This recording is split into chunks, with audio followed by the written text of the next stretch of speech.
Next, I'm going to describe my hypothesis, how I conducted my study, and how I collected the data.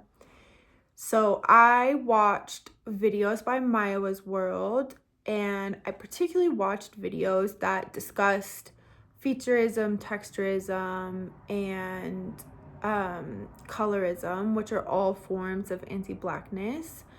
And I took note, very detailed note, of which actors were featured in these advertisements, how these advertisements were styled, who they seemed to be targeting, who they seem to be advertising towards.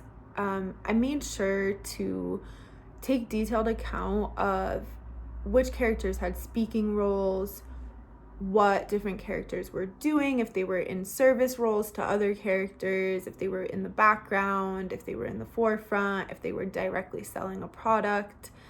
I also made sure to take note of race, gender, skin tone, and hairstyle, particularly on characters that were Black in the advertisements that I watched.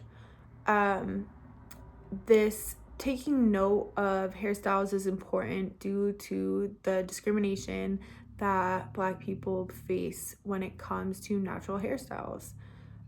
And I also made sure to take note of screen time. So how much time was a character given, if they were speaking, if they weren't speaking, if they were just in the background. And lastly, I made sure to take note of if a character experienced or was a target of violence in the advertisement. This is important because oftentimes in media, Black women, and particularly dark-skinned Black women, are featured experiencing violence, and this is part of a long history of misogynoir, which is discrimination, a particular type of misogyny that Black women experience at the intersection of anti-Blackness and misogyny, sexism.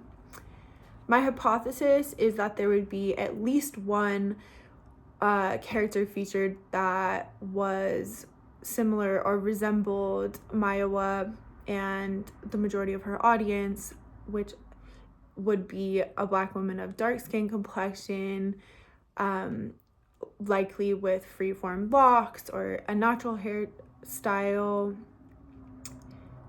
And for the next 10 slides, you will get to see in detail exactly how I collected data and what data I collected on each advertisement. And then on slide 17, we will dive into my findings.